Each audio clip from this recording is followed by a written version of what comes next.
Welcome, capital raisers. J.E. Steiner is fresh in the game of syndication, and I got to interview him today on how he raised his first $800,000 in less than a year. Are you guys ready to raise? Shout out to InvestNext, our investor portal of choice, and to our great friends at the Family Office Club.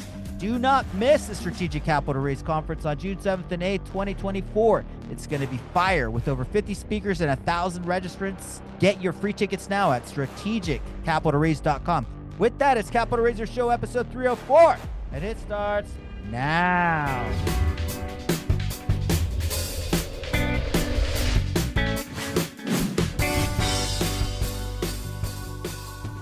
Rock and roll. I got J.E. Steiner on the Capital Raiser Show. Welcome, brother. How the heck are you, man? Man, doing well.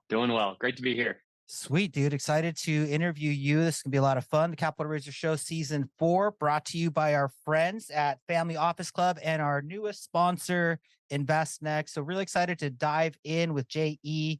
He's a newer capital raiser, works with Josh Ferrari and his team. So this is going to be really cool. For the audience that has not met you yet, J.E., tell us a little bit about your background, how you got involved in real estate syndication. Yeah, absolutely. Appreciate it. Kind of taken my roundabout way to get here. So kind of dabbled in and out of different business ventures. So started with opening a logistics office down here in Dallas, and then kind of moved into the sales route. And now my full-time job is I sell tech to multifamily owner operators. And then on the side, kind of use that as a springboard into the syndication route. So building relationships day in, day out, and translating that into buying properties, raising money, and going the syndication route as well. So really enjoying it. Cool. And then did you say that you sell tech to real estate operators? Yeah, I do. What is that? So the quick pitch is I sell a service called Flex to multifamily owner operators. So it's an additional payment option for residents, no cost to the property, and simply gives residents a flexible way to pay rent. So we pay their rent on the first in full, and then the resident can split it up with us on a schedule that better fits their needs. So really a win-win, and I love it. Fascinating. Does that help you at all in connecting with other people that you work with in your real estate business, or do you keep those completely distinct? No doubt. It's definitely been honestly a springboard because I live and breathe real estate. And so honestly, using those connections to then carry forward and help make more connections, both from a flex standpoint, but then also from a just finding and identifying property standpoint, they have really great synergies working together. Cool. How long have you been interested in working in the real estate syndication space? How long ago did that start?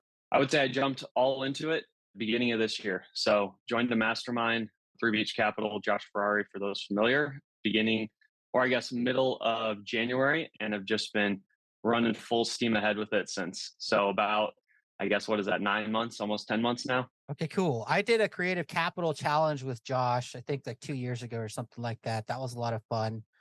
And then since then, he's worked with a company, I think it's called Funnels That Convert, to launch his own mastermind. But I don't know too much about it, man, and I haven't caught up with him. Can you tell us about that program, how it's helped you get into the syndication space? Honestly, it's been incredible. So he and his two business partners run it, and they cover everything A to Z. So whether that's raising money, identifying properties, building relationships with property managers, brokers, attorneys, you name it, they cover it. And so honestly, it's given me a incredible just framework for what I'm walking into, and also just feeling comfortable and confident in those conversations, just with lenders, with brokers, identifying, underwriting properties, the asset management side of things once we own properties, just comfortable talking to future investors about what investing in real estate's all about, what it looks like, pros, cons. And so it's honestly been a huge blessing, and something I mean, it's definitely helped accelerate my path for sure. Cool. And most people, they're typically in one side of one aspect of the business. They are usually just a cog in the spoke, because most people, unless your name is Brad Sumrock, don't try and do the property management, the acquisition, the raising capital, and everything else that you could potentially do within this crazy business. So what have you focused on specifically? Is it on the underwriting? Is it on the capital raising? Or are you doing multiple things? So I would say starting off, just getting my hands wet in everything. So I underwrite deals. I go out and meet with brokers to find new deals. I love building relationships with future investors. So on the syndication or the capital raising side. And so really just taking an opportunity to learn about all aspects while I start honing in on the areas that I really enjoy the most. And I've got a great business partner. He is more of the finance numbers guy. So frankly, I find deals, I do a quick analysis, and I kick it over to him to do more of the deep underwriting so I can continue to build relationships with brokers and future investors, which is what I really love doing. Okay. And then you and your partner are the owner operators of the deals that you're looking to take down in the future? Yeah.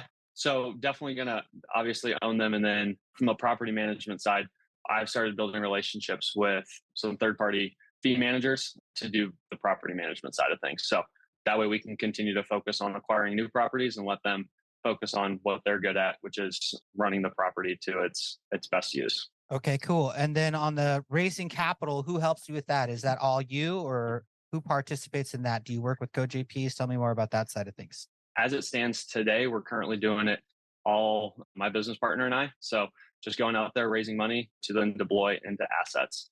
That being said, we have had a few conversations on the larger assets.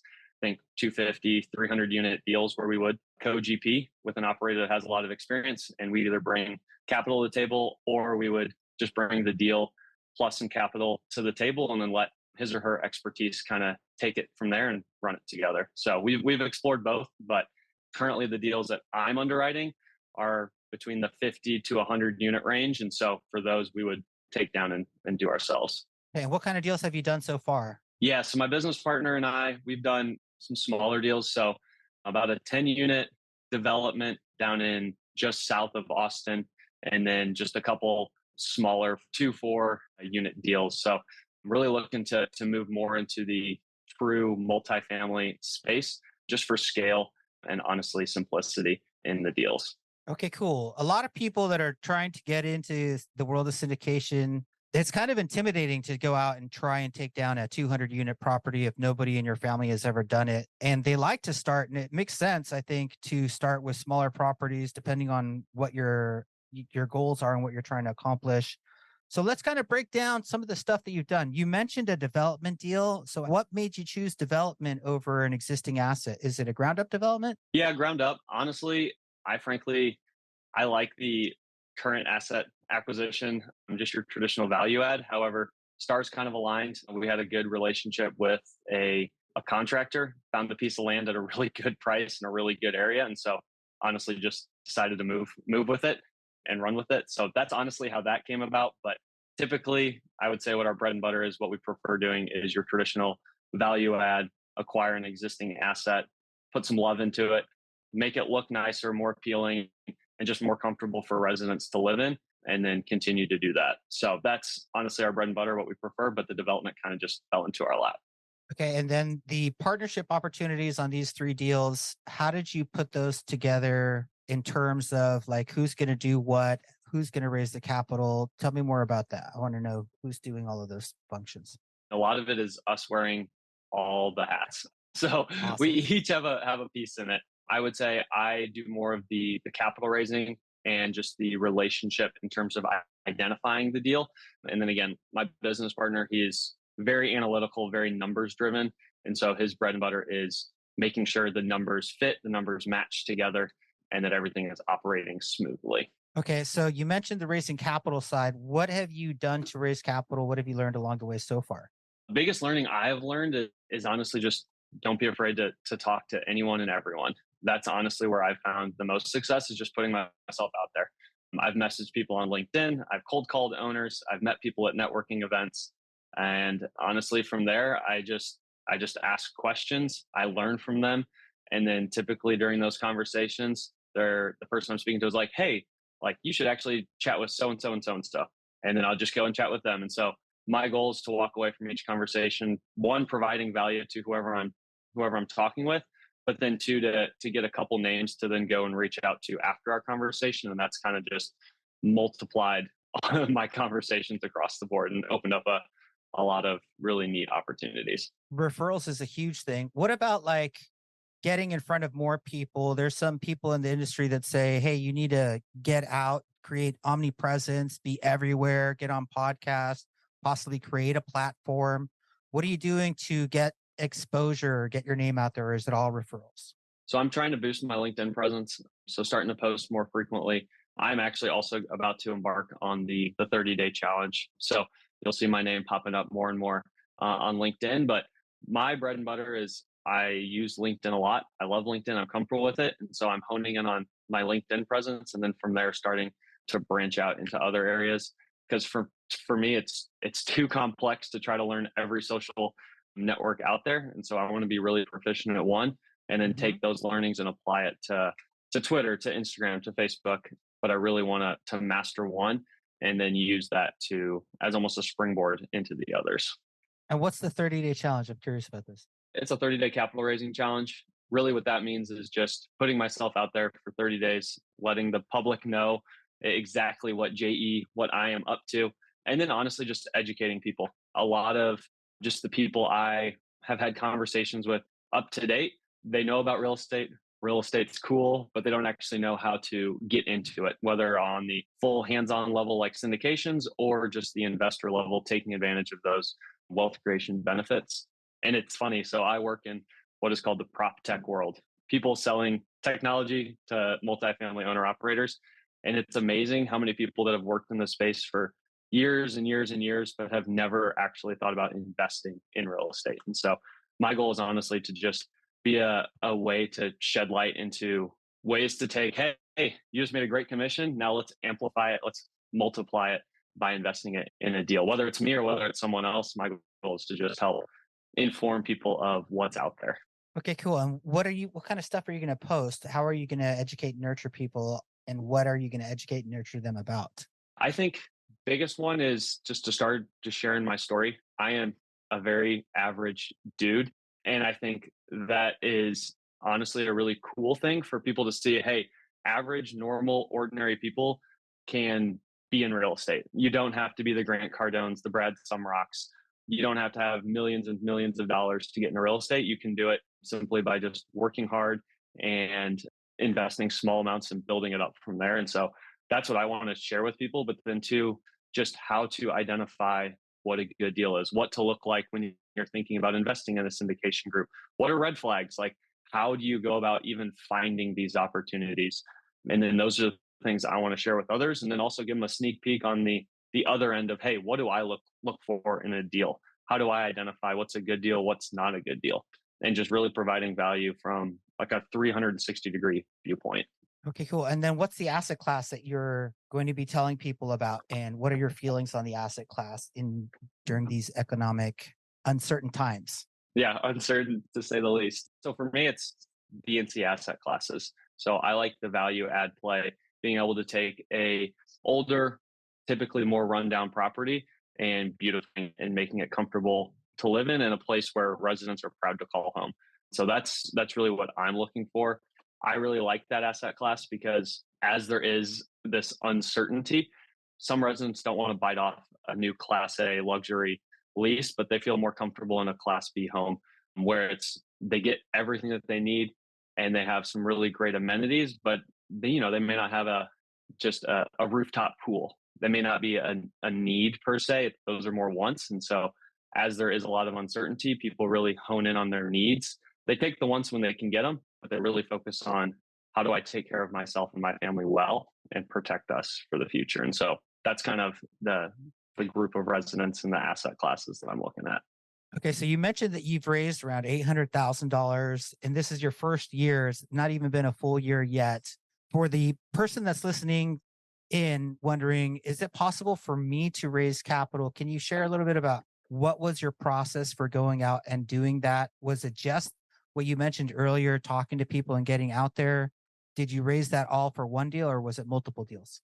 When I first started off, I just told everyone I worked with, all of my friends that I hung out with, hey, I'm into real estate. This is what I'm doing. And so honestly, that's where the first 800,000 came from, was coworkers, was family, was friends, just putting myself out there and telling my family members and those quote unquote in my circle what I was doing and how it works and if they wanted to participate. Since then, because I've become a little bit more vocal on LinkedIn, and again, that's something I'm still working on flexing. I've raised an additional close to 800,000. So about 1.5 million now. And that has simply been by putting myself out there and people that I haven't spoken to in years that I'm connected with on LinkedIn, reaching out, hey, saw you've been posting a lot about like real estate. We need to have a conversation. Like I've always been interested in this space. I've never like pulled the trigger, haven't like made that move. So like you're doing it. Let's chat. I'm interested. So that's been really exciting to see as well. All right, sweet. Okay, cool, man. So the value add space, looking into the future, is this somewhere that you want to spend time? Do you think you're going to do any more developments? Yeah, I think I'm going to spend time there for a good while. I think unfortunately there's the next 6 to 18 months are going to be really interesting. I know a lot of people in the real estate space talk about it, but there's a lot of loans coming up and they're going to change from their their floating rate into and just jump. I've also seen a lot of just with insurance rates also increasing. There's been an additional challenge for deals that have been purchased over the last couple of years that they didn't underwrite that into their deal, where I think they'll also come available. I've got a conversation tomorrow actually with a property. They unfortunately just defaulted on their loan, and so we're coming in and seeing if we can just help rescue the property and just the loan and the group that's kind of going through this. And so I think there's a lot of those opportunities, and I think a lot of that honestly comes from these BC value add properties where people, unfortunately, like none of us can predict the future. They bit off a little bit more than they could chew. And now I think there's opportunity just for those that have been a little bit safer in their underwriting, if you will. Okay, cool. And what markets are you specifically looking at? So Dallas and Oklahoma. Dallas, Oklahoma City, and Tulsa. Awesome. Why do you like those? Well, I love Dallas because it's where I live. So it's really convenient. That being said, Dallas is obviously the hottest market. And if not the hottest market, top 3 hottest markets in the nation. And so that obviously proves its challenges. You have some of the best and brightest in the space that are operating here in Dallas. And so it definitely adds to the competition, but more and more people keep moving to Texas. It doesn't seem like there's any slowing down of people moving in, companies moving in. It's booming, it's growing. There's a lot of incentives for people to do that. And obviously that's a good thing for people that own property as values continue to increase. And then I really love Oklahoma, specifically Oklahoma City and Tulsa, just because they've been growing slowly and steadily for the past number of years. And that's a really great sign. Tulsa has a lot of synergies with Northwest Arkansas, which for those that are unfamiliar, Northwest Arkansas has been booming and exploding the last number of years. And so really excited about what those two cities or what those two regions can do together. Okay. And then how much of your success do you attribute to getting a mentorship program to help you guide you along the way? I think it's definitely accelerated the process. I came in hungry and eager to learn, but knowing almost nothing about real estate. And now I feel very comfortable, still have tons to learn, but very comfortable just having conversations and just running out to find properties, raise money. So I think it's played a huge role in success. I would say it's not for everyone. If you're going to spend the money on a mastermind, you better be 100% committed to learning and to doing it. But for those that are willing and wanting to do it, I think it's been tremendous. Very good stuff. All right, man, let's dive into the lightning round. My first question to you is, what's the best vacation you've ever taken? Best vacation, my wife and I backpacked through Europe for 6 weeks about 3 or 4 years ago. So about 4 months before COVID locked the world down, we were backpacking through Europe, and it was unbelievable, and we'll never forget those memories. What was your favorite city or location? Favorite city by far was Florence. I loved Florence, and favorite part of Florence is if you're familiar with the Duomo in Florence, it's a big cathedral. We hiked all the way up to the roof and watched the sunset over the city on top of the Duomo. So truly the best memory. I like Firenze quite a bit. Favorite book of any kind? Man, I love business, real estate books. And honestly, one very similar is Never Split the Difference. I love Never Split the Difference. It's a great negotiating book. It's incredible. Awesome. How much of your success do you attribute to mindset? 80%, 90%, a lot. Here's the thing. At the end of the day, you can either believe that you can do something and achieve it, or you don't believe it. And if you don't believe it, you're not even going to try. And so I think mindset just sets the tone for your day. If I believe I can go out and accomplish something, even if I don't hit my goal, it just takes me one step further. And so I think just taking those steps every single day to better yourself will ultimately lead to success. And a lot of that comes back to mindset. How long do you want to live? As long as the Lord lets me. That's a good question. I don't have an exact number, but I would say I would love, my wife was pregnant with our first kid. I would love to see my kids. So I would love to see my grandkids, have fun with my grandkids, play sports with my grandkids. That's what I want. Sweet. Short answer on this. Best way to raise capital from your perspective? Networking. Can you tell me about a moment that changed the trajectory of your life? When I first moved to Dallas, I opened up a logistics operation, and 2 years later had to shut it down. And those 2 years changed truly how I looked at small business, how I looked at real estate, how I looked at just understanding how to just rebound from failure, if you will, and just take the bull by the horns, if you will, and keep working my way forward. So honestly, I think those 2 years really changed who I am as a person, who I am as a husband, and kind of a lot of what drives me. And what would you need in order to 10x your business? More deals, honestly. More deals to pencil. Deal flow. Okay, cool. What do you love best about working out? I love just being able to just gain mental clarity. It might sound funny, but I love working out because it gives me a break and just de-stress, reorient kind of my mindset. So I love it. A few more questions. Do your spiritual philosophies have anything to do with your success in business? I think so. Absolutely. I'm a Christian. I follow Jesus, and my goal is to just help as many people as possible. And I think just being genuine to helping others is really kind of helped me succeed, because even by helping others without expecting anything in return, it just happens to return. And so really just seeking first to help others has definitely made a difference. Have you ever experienced a miracle or had a near-death experience? Absolutely. I woke up this morning. I think that's a miracle. Yes. I think little miracles happen every single day. Yep. I don't think we only need to call miracles if it's something massive and grandiose. I think even the minute things of our days are miracles. That's a great way to look at life. Last question of the day brought to you by Shena Amigo. She would like to know, what impact would you like to leave in the world? I would just like to leave the world a better place. I want to love hard. I want to encourage others, and I just want to help others succeed and just enjoy living life to the fullest.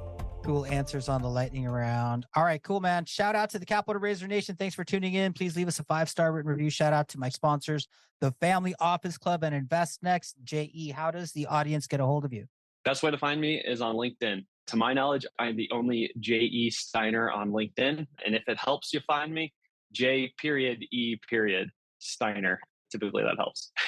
Cool. All right. Any last words of wisdom for the aspiring capital raiser or syndicator as they scale on their journey? Man, keep going. Don't give up. Awesome. All right, cool, man. Well, this has been great to get to know you, dude. Thanks for enlightening us a little bit about your process and getting involved in syndication. And shout out to Josh Ferrari. Good dude. Go check him out as well. And with that, we're going to let you go, man. Thanks for coming on. Appreciate it. Thank you.